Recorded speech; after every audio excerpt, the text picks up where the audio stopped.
Saat bisa mendengar suara saya, Pak?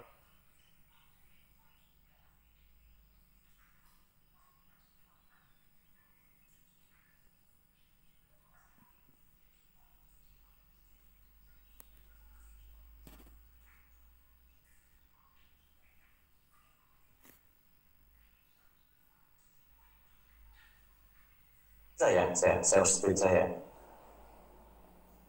Boleh dibantu teman-teman panitia? Baik, sambil menunggu screen saya di-share, terima kasih kepada IPB sudah dan Grubes yang memberi kesempatan saya untuk ikut dalam webinar ini. Senang rasanya bertemu dengan kawan-kawan lama. Pak Kenda, teman saya dari 35 tahun yang silam. Jadi sampai sekarang ya, alhamdulillah satu komplek kebetulan juga tinggalnya. Bu Heni, teman saya waktu di CCP dulu. Senang juga bertemu dengan beliau. Profesor Anisim, nice to know you, dan adik-adik dari IPB. Coba saya share balik. Ini cuma only host saja nih yang bisa share. Saya nggak bisa share gimana nih? Jadi, saya mau sambil nunggu itu, gimana? Coba lagi ya. Ya, Bapak Dani. Recording stopped. Masih nggak bisa juga, saya? Oke. Bisa, Pak? Oke. Recording in progress. Nggak mau ngomong juga ya? Bisa. Oke, coba dicoba lagi, Pak. Ini sebentar. Saya sudah ketemu nih. Oh iya. Oke. Ya, saya. Screen saya. Ya, baik. Sudah kelihatan. Baik, terima kasih. Silakan, Bapak. Ya. Jadi saya akan coba sampaikan manajemen pengendalian pakan dalam upaya pencegahan fibrosis. Tadi sudah dijelaskan bahwa memang saat ini dari dulu sampai sekarang penyakit itu menjadi faktor kegagalan budidaya yang paling besar. 80% lebih kegagalan budidaya itu disebabkan oleh serangan penyakit. Dan saat ini fibrosis adalah penyakit non-virus yang paling serius menyerang udang putih atau Letterkenus panami yang kita pelihara. Fibrosis di Indonesia ditemukan pertama kali sekitar awal tahun 80-an. Dan sebetulnya banyak penyakit yang vibrio berperan, tapi yang sangat ramai dibahas adalah AHPND atau Acute Hepatopancreatic Disease dan Hepatitis Disease. Tadi para presenter sudah menjelaskan lebih detail, jadi mungkin saya tidak perlu detail. Cuman ini penyebab fibrosis disebabkan oleh Vibrio SPP, gram negatif, oksidasi positif, bentuknya batang dan bergerak. Pada hatchery yang sering dilaporkan oleh HRVI, Parahemolyticus, Alginolyticus, dan Vibrio SP. Sedangkan pada nursery dan blowout, Parahemolyticus, Alginolyticus, HRVI, Fulmificus, Vibrio SPP. Kadang-kadang dilaporkan juga Damsela, Pluvialis, dan Vibrio SPP. Infeksinya bisa dua macam, yaitu primer maupun sekunder. Kalau primer ya dia langsung masuk infeksi pada organisme. Kalau sekunder dia menginfeksi organisme yang sudah lebih terinfeksi. Jadi mungkin kita dulu waktu sekolah itu ingat bahwa penyakit itu dua macam, bisa fakultatif, bisa obligat. Obligat itu memang ya emang penyakit terus dia. Fakultatif, oportunistik ya begitu tidak ada kesempatan jadi patogen kan menjadi patogen. Jadi kalau Reinheimer tahun 85, Vibrio menyerang dengan merusak lapisan kutikula yang mengandung kitin karena Vibrio memiliki kitinase, lipase, dan protease. Nah, ini beberapa contoh gejala klinis dari white feces, adanya penampakan kotoran putih di permukaan air. Kalau hepatopankreasnya seperti tadi dan ususnya kita keluarkan seperti metodenya dari Profesor Anisim tadi ya, seperti hasilnya akan nampak bahwa ususnya putih. Atau kalau kita belah kepalanya, kita bandingkan dengan normal di sebelah kiri ini, yang normal ususnya ada isinya, yang tidak normal, yang sakit ini ada kotoran putihnya. Terus satu lagi yang juga paling rame, ini Epen. Ini menurut Dr. Calor, slide-nya dapat dari beliau. Fotonya ini memang kalau udang yang kena Epen, lambungnya kosong, hepatopankreasnya pucat, mengkerut, dan tadi tambahan dari Profesor Sekenda kalau dipencet dia membal. Terus ususnya kosong, kalian sehat, hepatopankreasnya gelap, besar, lambungnya penuh, ususnya juga penuh. Nah ini kalau sudah kita keluarkan akan seperti yang sehat, hitam dan ususnya penuh, yang sakit putih dan kosong. Dan kalau kita cek hepatopankreasnya dengan mikroskop akan kelihatan bahwa dia akan banyak kerusakan di tubul. Ini ATM, kita sebut ATM, jadi banyak kerusakan di sini dibandingkan kalau sehat dia lurus bulat. Nah ini kalau kita keluarkan juga visual kita saja bahwa yang sakit mengecil menjadi putih, yang sehat tetap coklat dan besar. Sebetulnya seberapa berat sih melawan Epen ini? Jadi kalau kita lihat, kita belajar dari kasus Thailand. Thailand harus kita akui bahwa mereka adalah salah satu negara penghasil udang terbesar di dunia. Dengan garis pantai yang jauh lebih kecil dari Indonesia, mereka menghasilkan jauh lebih banyak. Jadi ya jujur, mereka lebih produktif dibandingkan Indonesia. Pada tahun 95, ketika muncul white spot, hanya butuh 2 tahun bagi Thailand untuk recover. Terus pada tahun 2001, muncul monodon Sjogren syndrome, dia juga hanya butuh 3 tahun. 3 tahun ini sebetulnya bukan diatasi penyakitnya, tapi dia berganti spesies menjadi fanami. Dia terus meningkat, muncul Epen, IMS di tahun 2013. Muncul IMS, dia drop sampai 30%. Sesuatu nilai yang tidak pernah terjadi pada saat penyakit karena virus. Jadi bisa kita lihat betapa susahnya IMS ini, dampaknya besar. Dan dia sampai hari ini kalau kita lihat datanya, emang kita sekarang melebihi mereka, karena mereka katanya tidak melulu karena IMS, tapi juga mengalihkan industrinya menjadi industri yang lain. Jadi dari sini kita lihat sebenarnya IMS, penyakit karena virus ini memang luar biasa. Nah sekarang bagaimana kita tahu dan kita sakit? Jadi sebetulnya udang itu ada fase rentan. Fase rentan itu adalah fase di mana muncul penyakit, muncul triggernya, di situ ada hostnya tadi, si udang tadi.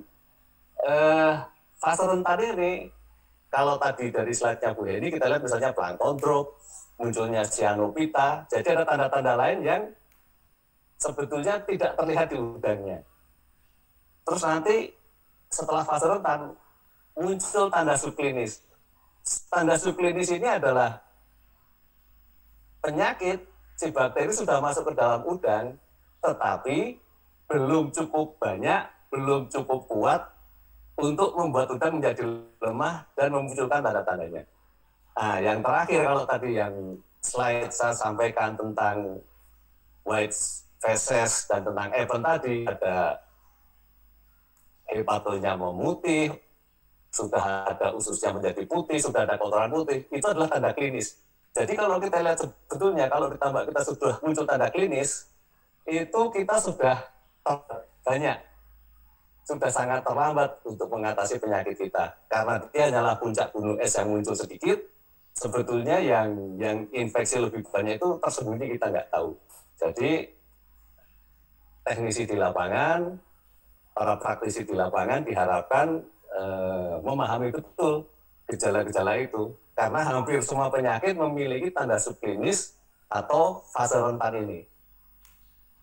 Nah, terus kalaupun gejalanya sudah muncul, sebetulnya hanya sedikit populasi yang menunjukkan gejala itu.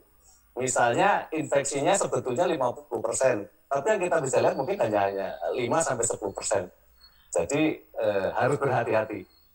Nah, memang akhirnya nasihatnya adalah jangan tunggu sampai gejala klinis itu muncul. Kita harus tajam betul feeling kita, ketelitian kita ditambah melihat tanda-tanda fase rentan tadi. Oke, lanjut. Kalau di yang paling enak sebetulnya, karena kebanyakan penyakit itu merusakkan hepatopankreas, ya kita harus rutin sampling hepatopankreas. Seperti yang kami lakukan seperti ini.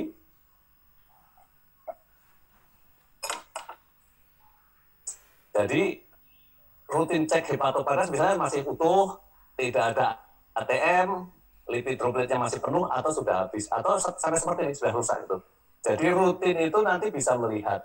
Saya pernah cerita ada satu teknisi di daerah Jawa Timur, kotanya nggak usah saya sebut. Jadi kita datang ke sana terus technical service kita menawarkan, Pak, mau nggak kita bantu cekan hepatopankreas rutin setiap minggu? Jawabannya menurut saya sangat aneh sebetulnya. Jadi jawaban beliau itu adalah nggak usah lah Pak, nanti kalau banyak itu malah pusing saya, nanti harus aplikasi macam-macam saya kalau banyak gejala yang kita lihat. Sebetulnya tidak harus aplikasi apa-apa, itu kan sebetulnya early warning. Nah, kalau kita memang ingin belajar seperti yang kata Beni tadi, kalau fasilitas lengkap ya kita cek semampu mungkin.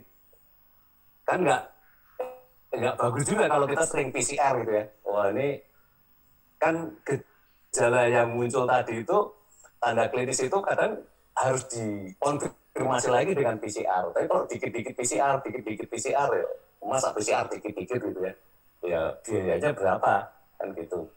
Jadi sebenarnya sampling kesehatan seperti ini langkah yang paling praktis, paling cepat memberikan early warning kepada kita sebagai orang yang berkecimpung di tambak. Nah, ini tabel dari SNITSCO, kalau kita lihat sebenarnya penyakit itu karena apa sih? Penyakit ya memang pertama harus ada inangnya, dalam hal ini ada udang, bagaimana nutrisinya, bagaimana genetiknya, bagaimana dulu dia berkualitas benuknya, terus adanya patogen di perairan. Cuman kita harus tahu Vibrio itu adalah bakteri khas air laut ya, jadi dimanapun kemungkinannya ada. Terus lingkungan, kualitas air, kualitas dasar tambak, cuaca. Hanya kita perlu perhatikan bahwa penyakit itu akan muncul interaksi adanya patogen dan stresor atau lingkungan. Lingkungan, kualitas air ini faktornya ganda Pak. Jadi dia pada saat lingkungan jelek, itu pertama udang kita menjadi lemah. Yang kedua, umumnya patogen itu menjadi lebih virulen pada saat lingkungan kita jelek. Jadi yang paling penting adalah memang bagaimana kita menjaga lingkungan kita di dalam range yang paling optimal buat udang kita. Kalau kita gagal menjaga itu, biasanya obat macam apapun yang kita berikan akan sangat susah diberikan kepada udang. Apalagi pengobatan udang itu kan nggak seperti obat manusia ya. Kalau obat manusia yang sakit COVID siapa ya itulah yang dirawat. Kalau udang itu kan yang sakit si A, populasi lain dikasih obat yang sama juga. Nanti yang makan obatnya si B padahal sakit si A. Seperti itu. Jadi memang harus terus menjaga lingkungan kita. Ini grafik SNITSCO tadi yang dimodifikasi oleh Anderson tahun 92. Jadi sebetulnya memang harus ditarik menjauh dari tempatnya penyakit. Udangnya diberi imunostimulan dan vaksin. Hanya saja udang ini kan avertebrata gitu ya. Dia tidak seperti kita yang vertebrata, dia tidak cukup punya memori untuk menyimpan vaksin yang disimpan di badannya. Beda dengan ikan gitu ya. Terus kalau patogennya ya disinfektan, di biosecurity, hanya kita perlu hati-hati Pak. Disinfektan ini yang paling lazim dipakai adalah klorin. Klorin itu ada dua macam jadi Pak ya. Dia sebetulnya sangat efisien pada pH di bawah 7,8.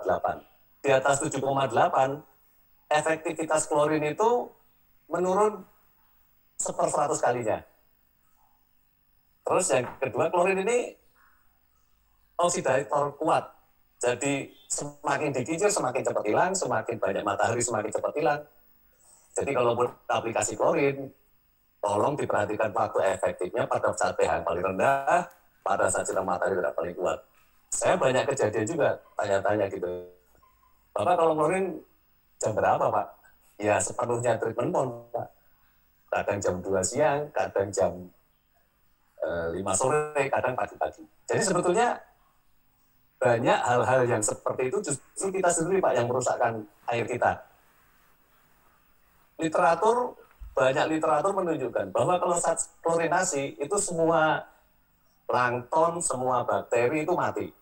Nanti bakteri yang pertama muncul adalah Vibrio, dan dia semakin cepat muncul karena memang dia tidak punya kompetitor pada saat itu. Jadi hati-hati menggunakan disinfektan, gunakan pada waktu yang tepat, gunakan dengan dosis yang tepat, tidak asal aplikasi. Terus biosecurity juga sangat penting ya, ini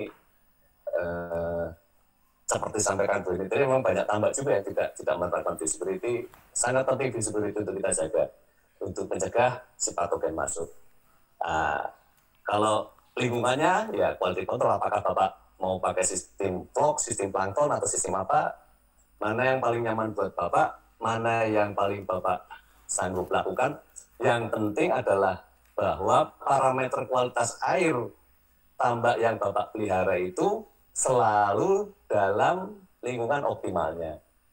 Jadi kalau dari grup saat ini lagi musim orang cerita functional feed. Jadi functional feed ini adalah salah satu cara untuk meningkatkan imunostimulan dan meningkatkan laju pertumbuhan udang. Jadi kan begini, memang sistemnya sebetulnya memang ya udang harus diberi kekuatan supaya tahan kepada penyakit. Dan yang kedua tumbuh lebih cepat. Kalaupun toh kena penyakit, dia lebih cepat mencapai size yang kita harapkan. Nah, functional feed ini sebetulnya banyak juga sih orang yang senang top dressing ditambah vitamin C sendiri, di coating dengan imunostimulan sendiri. Ya sebenarnya keunggulan functional feed di pabrik itu bahannya akan lebih masuk ke dalam pelet, tidak mudah terbuang ke air, jadi konsentrasinya pada saat udang makan itu dia akan lebih tepat dibandingkan yang kita coating ditambah. Jadi lanjut ke manajemen pakan, ya pertama kita harus bikin pakan yang berkualitas. Kedua, handling dan penciptaannya harus di tempat yang bagus, tidak basah, tidak mudah ada tikus, diberi palet, nggak lembab seperti itu. Terus metode pemberian pakan yang benar, feeding rate yang benar, dan frekuensi yang baik. Terus kualitas pakan dan pakan adalah faktor yang sangat penting dalam feeding management. Pakan yang kualitasnya paling baik sekalipun, kalau kita manage-nya tidak benar, misalnya sampai tambak kita FCR-nya 2, FCR-nya 2,5, ya itu akan menjadi banyak pakan yang terbuang di air dan menjadi sumber rusaknya kualitas air dan sumber munculnya Vibrio di tambak kita. Pakan yang berkualitas itu adalah beberapa ciri-cirinya, dia punya water stability yang baik, ukuran peletnya seragam atau uniform, debunya sedikit gitu ya, terus tidak mengandung miktotosin dan pestisida, fresh, tidak tengik, tidak berjamur, memiliki attractability yang baik, palatability yang menarik, dan udang mau datang untuk mengkonsumsinya. Terus nilai nutrisinya tinggi dan berkualitas. Ini beberapa contoh pakan yang mungkin Bapak bisa lihat. Ada Joensin, ada Beril, ada Wignis, Smart, dan Ecobase. Nah ini size-nya. Jadi kalau kita benar-benar menyatakan crumble ya 0,1. Jangan sampai crumble ukurannya 0,1 sampai 0,7 yang crumble awal misalnya. Jadi udang itu kan ya mulutnya kan kecil. Kalau dia makan udang kecil makan mulutnya lebar ya nggak ketelan, jadi harus betul-betul seragam.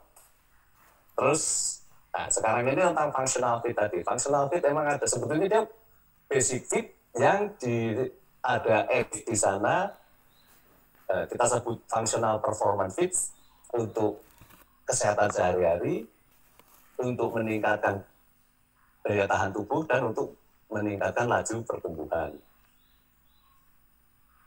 Nah, jadi ini kalau kita lihat sebenarnya desain produksinya itu sebetulnya kalau kita lihat standar feed atau kita sebut premium feed itu dia sudah punya bahan untuk pertumbuhan, untuk body type. Body type ini misalnya begini ya, orang sama-sama berat 50 kilo tapi yang satu penuh protein berotot, yang satu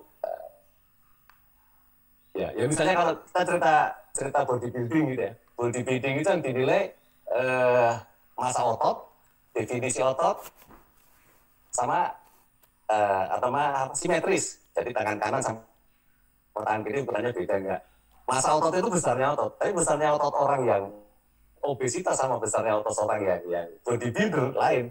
Karena bodybuilder dia besar karena protein, jadi sama.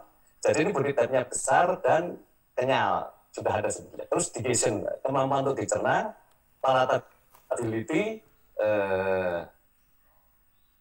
daya rangsang untuk dimakan, terus disease protection dan survival.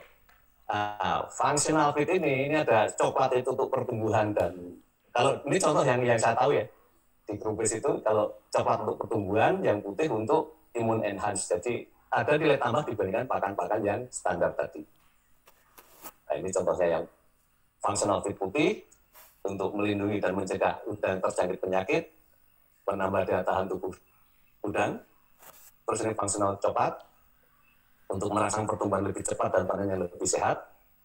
Nah ini manfaatnya kita lihat.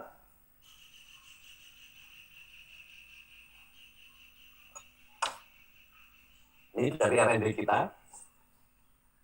Beberapa kolam yang terkena sindrom white faces kita ambil udangnya, terus kita cek. Pada awalnya dia tubuhnya kosong. Jadi untuk adik-adik mahasiswa mungkin yang belum terlalu paham, saya perlu jelaskan.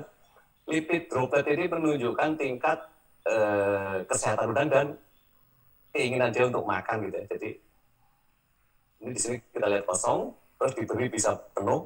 Jadi sebenarnya kalau kita katakan sehat itu minimal harus 80% lipid dropletnya di dalam tubuh hepatopankreas ini. Nah, jadi dari yang data ini menunjukkan bahwa lipid droplet yang kosong ini bisa kita tingkatkan menjadi minimal 80% sampai penuh dengan pemberian functional feed. Nah, sekarang kembali kepada manajemen pemberian pakan, skema pemanfaatan pakan oleh udang. Jadi taruh katalah kita katakan pakan yang diberikan 100%. 100% itu kita nyatakan bahwa dia pakan optimalnya dengan FCR 1,1, dengan ADG bisa 0,3 misalnya, dengan cek ancur yang paling tepat. Meskipun seperti itu, tetap ada 15% pakan yang tidak tekan. Jadi sisa pakan ini sebetulnya adalah limbah yang paling berbahaya bagi udang kita. Karena kita lihat sebenarnya pakan itu kan setiap satu protein itu 16,7% isinya itu adalah nitrogen. Kalau dia jatuh ke dasar tambak, tidak ada kincir atau kincirnya tidak sampai, ya tentunya nanti dia akan mudah menjadi amonia. Semakin besar FCR kita, semakin banyak sisa pakan yang jatuh, semakin besar kemungkinan amonia itu muncul. Nah, sisanya dikonsumsi udang 85%. Yang pertama sebelum digunakan untuk tubuh, dia akan gunakan untuk maintenance, molting, energi sehari-hari, dan metabolisme. Setelah itu untuk tubuh, nah, sisanya untuk kotoran udang. Nah, terus kita balik nih, kalau gitu gimana kalau kita kasih pakan underfeeding? Nah, jadi kalau pakan underfeeding itu ya pakan FCR-nya bisa tetap tinggi, Pak, karena udangnya nggak tumbuh, energinya habis untuk pakannya habis untuk energi, maintain, molting, dan metabolisme tadi, sisa untuk tubuhnya kurang. Jadi memang harus diberikan pakan itu, pakan yang paling tepat, tidak underfeeding, apalagi overfeeding. Overfeeding lebih bahaya karena dia merusakkan perairan kita. Nah, ini contoh blind feeding yang mungkin tidak sama, karena setiap teknisi kadang-kadang dia punya SOP sendiri, tapi angkanya kurang lebih seperti ini. Jadi ini ditargetkan 3 gram di bulan pertama. Blind feeding tidak boleh dipotong ya, jadi biarkan saja, karena jumlahnya juga nggak banyak, nanti dia juga bisa bantu juga untuk penumbuhan plankton dan mempercepat udang tumbuh. Di sini ada kolom merah, memang kalau di Growbase blind feeding-nya agak beda ini. Jadi di kolom merah ini, dimulai hari kelima, kita berikan functional feed. Functional feed itu putih karena kita tahu epen itu mulai muncul di hari ke-10 sampai 15 kebanyakannya. Nah, jadi sebelum epen itu muncul, sebaiknya udang kita sudah diberikan functional fit sehingga tubuhnya lebih kuat untuk menghadapi nanti munculnya event itu. Nah, kita juga nanti di DOC 20-an ke atas, kita berikan functional fit coklat, eventnya sudah lewat, mudah-mudahan eventnya sudah lewat, kita harapkan udang kita bisa tumbuh lebih besar. Nah, ini cek ancurnya, juga mungkin berbeda-beda di setiap tempat ya. Beberapa orang kadang-kadang saya lihat tabel-tabelnya agak beda. Tapi ya begini, kalau cek ancur itu adalah guideline kita. Jadi kalau guideline itu ya jangan dilanggar. Kita harus disiplin dengan tabel cek ancur.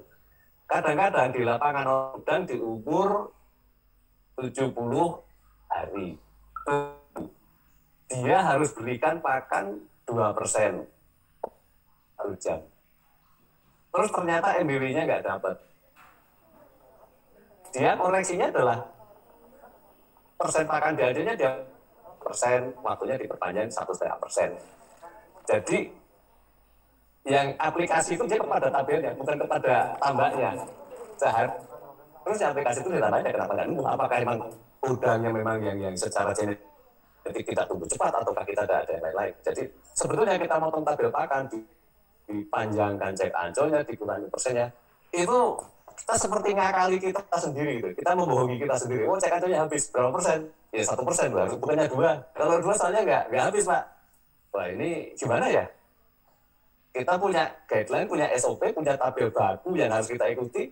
Justru tabel itu yang kita rubah, bukan aplikasi di lapangan yang kita rubah. Terus cek ancur ini juga kadang-kadang udang itu memang ada diberi pakan habis dengan cek ancur yang sudah ketat. Nah, ini memang kita harus ada lagi satu tabel, di cross check dengan estimasi biomas kita, estimasi FCR. Logis tidak diberi pakan seperti itu, masuk bahkan sejumlah itu. Nah, nanti tentunya kalau teman-teman teknisi di lapangan sudah sangat jago, sudah sangat canggih, dia akan bisa lebih. Ini hanya sekitar guideline umum saja. Halo, terus, iya Pak. Iya, waktunya tersisa 2 menit lagi Pak. Oke, baik. Jadi ini cek ancur tinggal mungkin hampir sama semua ya, kalau kosong ditambah, kalau skor ya dikurangi sesuai tabelnya itu. Nah, juga harus dilihat juga kondisi kualitas air kalau memang jelek kualitas airnya, jangan dipaksakan untuk menaikkan pakan.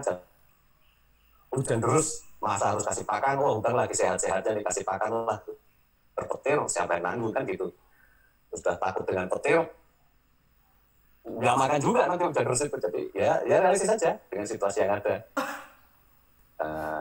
Terus ini slide terakhir. Jadi Fibrus itu dicegah, jangan aplikasi sesuatu setelah dia muncul, harus dicegah sebelum dia muncul. Jadi kalau pembahasannya dengan pakan, jadi ini nggak bisa luas gitu ya. Kalau memang pakan itu ya kita functional fit ini saat ini yang bisa kita lakukan, diberikan sejak DOC 31 sampai 65 gitu, dengan program seperti yang tertera di tabel saya ini. Setelah 65 nanti tergantung situasi. Jadi saya kira dari saya hanya itu. Mohon maaf kalau ada kata-kata yang kurang berkenan. Terima kasih. Selamat pagi. Assalamualaikum warahmatullahi wabarakatuh.